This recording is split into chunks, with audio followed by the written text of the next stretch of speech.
9 अगस्त 1925 रात के अंधेरे को चीरते हुए यात्रियों से खचाखच भरी एक पैसेंजर ट्रेन लखनऊ की तरफ बढ़ रही थी। कुछ रात्रि चैन की नींद सो रहे थे तो कुछ खिड़कियों से आ रही ठंडी हवा का लुत्फ उठा रहे थे, इस बात से बिल्कुल अनजान कि ये सफर भारत की आजादी की क्रांति का मुख्य अध्याय बनने वाला है। तेज रफ्तार से चल रही ये ट्रेन लखनऊ से महज 15 किलोमीटर दूरी पर थी। तभी 19 साल का युवा चंद्रशेखर आजाद खिड़की से बाहर देखता है और सामने काकोरी स्टेशन का बोर्ड दिखते ही अपने एक साथी की तरफ देखते हुए मूंछों को ताप दे देता है और ये इशारा समझते ही साथी तुरंत उठता है और चैन खींच देता है।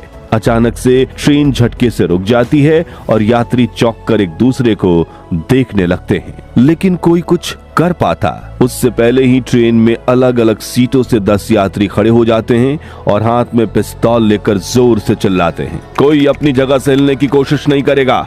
लेकिन ये कोई लुटेरे नहीं बल्कि स्वतंत्रता संग्राम लड़ रहे हिंदुस्तान रिपब्लिकन एसोसिएशन यानी HRA के 10 युवा क्रांतिकारी थे, जिनमें से इस ऑपरेशन को अंजाम दे रहे क्रांतिकारी राम प्रसाद बिस्मिल यात्रियों से कहते हैं, हम ना तो आपका सामान लूटने आए हैं और ना ही चोट पहुंचाने, हम उस ब्रिटिश हुकूमत के उस खजाने को वापस लेने आए हैं जो उन्होंने हम भारतीयों पर अत्याचार करके लूटा है। करीब आधे घंटे चले इस ऑपरेशन में युवा क्रांतिकारी ट्रेन में रखे हर एक संदूक से ब्रिटिश हुकूमत के हजारों रुपए लूट लेते हैं और ब्रिटिश हुकूमत की नाक के नीचे से गायब हो जाते हैं और छोड़ जाते हैं सिर्फ एक नारा, सरफरोशी की तमन्ना अब हमारे दिल में है, देखना है जोर कितना बाजुए कातिल में है। हम बात कर रहे हैं आजादी की लड़ाई में मील का पत्थर साबित होने वाले 100 साल पुराने किस्से काकोरी ट्रेन एक्शन की, जिसने न सिर्फ भारत बल्कि